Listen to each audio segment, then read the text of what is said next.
The last one, note-taking. No, note-taking. Now, that's interesting, note-taking. Why is note-taking interesting?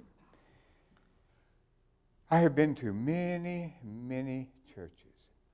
I'll give you one example. I went to a church in Glasgow, Scotland. And whenever I go to a city and I have some free time, I say, what is the fastest growing church in this city? Oh, it's this church, or it's this church, or it's this church. Okay. And so I went to this one and said, oh, that's this particular church in Glasgow. So I went to this church in Glasgow.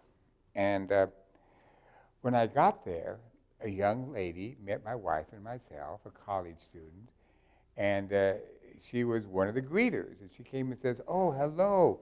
Are you visitors here? Yes, we are. Oh, well, fine. My name is Marie. And hello, Marie. And what is your name? And everything. And says, is this your first time here? Yes. Oh, we just want to make you feel at home. We'd like to show you our church. And they showed us the church. And she took us and showed us a few things and sat with us in the service because she wants to make us feel. That's what these churches do. When a stranger comes in, they want you to feel at home. I went to a church the other day right down here in Capitola, and my wife and I walked into the church, and everybody looked at us. And we sat down, and they had the service, and it was all over with, and we stood up, and everybody kind of, who's that? And we walked out, and we said, well, we're never going back there again. Nobody said even hello to us, and here we were strangers. And the church only had 50 people. That's why we only had 50 people. But nobody said anything to us. But this church, this girl met us. And then what she did, she met us, and then she took us into the church service. We went into the church service, and we sat down, and very alive music and a lot of participation. Everything that a live church does, they did. And they had the screen with all the music up there in the front so you could see it. And then the guy began to preach. And she took out a little booklet and a pen and began to write. I said, why are you writing? Oh, I'm taking notes on the sermon. Why are you taking notes on the sermon? Because I want to learn. Now, I notice that many of you take notes. Why? You want to learn. Plus you have a final examination. But she wants, isn't that strange? Somebody goes to church and they want to learn? No, people don't go to church to learn. They go there to tolerate a sermon. But she wanted to learn. And you see, these churches are ones that want to learn. Let me ask you a question. Are you ready? I preached in chapel 2 weeks ago. What did I preach on? Great. Okay, good. Now, what did I preach on the week before that? I mean, the time before that. Okay. Now, one time, a well-known preacher told me this. I said, I think I can preach pretty well. And he says, yeah. He says, do me a favor. Ask the members of your church what you preached on 3 weeks ago. So I went to my church, and I said, what did I preach on 3 weeks ago? They didn't know. I don't know. You preached on something. I don't know. You may have given a little illustration or something. Most of them didn't know. Why? Because, you see, we have learned to go to church and not to learn. We've learned to sit there, but not to learn. But don't you realize that whenever you go to church, God has a message for you?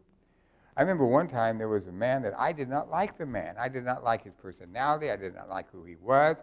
He preached. I just didn't like him. And so I said, God, why do I go and have to listen to this man? I don't like the man. And God says, don't worry about the man. I'm giving him a message for you. See what my message is. And I begin to, hey, you're right. And so every time you go to church, God is speaking to you through that man. It's God's message. And you need to learn it. Now, I can guarantee you this, that if you don't write anything down, you will forget it within 2 weeks. You will forget it. It's gone. Now, God might have given you the greatest message of all, but if you don't write it down, you won't get it. You'd be surprised so many times when I preach. See, when I preach or when I teach, I look at you all. I look at all of you all in the eyes. I don't know whether you ever noticed that, but when you take preaching, I'll teach you to be able to have eye contact with people. And I see you. But now, one of the things that I can see is I can see what your interest is.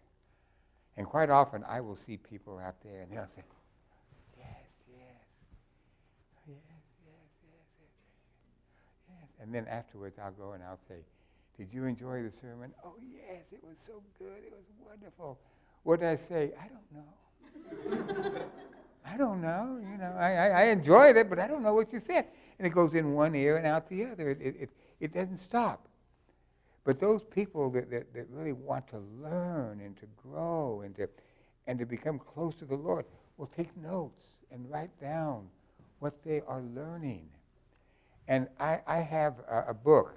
I don't know, I show it to you sometime. I've got 3 or 4 books. And what I do quite often is when I go and hear a sermon, I will take notes. And then in this I'll say, what is God saying to me? What is God telling me? And then I will take down notes. And then I will take down what that sermon is. And then quite often, I will go on put down the date of that sermon. And then I will take a train ride or an airplane ride, and I'll take my book with me. I'll say, what did God say to me 3 months ago? Oh, that's right. He said that. That's right, that. And that. Isn't that wonderful? And so many of my sermons that I preach are things that God has said to me in other people's sermons, and I will be able to use those and put them down, to take notes. And so churches that are growing, that people want to learn. Now, a lot of the churches that are growing today in America, if you go to Willow Creek or Saddleback, they will give you a program. And the program will have, and it will always have an outline of the sermon, an outline on the sermon. And what it will do, it will say, the sermon outline today is, the scripture reference is John 3:16. And then it'll say 3 points. And then as you are listening to the sermon, you will write down the points. Point 1, point 2, point 3. Okay. And then at the end, you'll say, what did God say to me?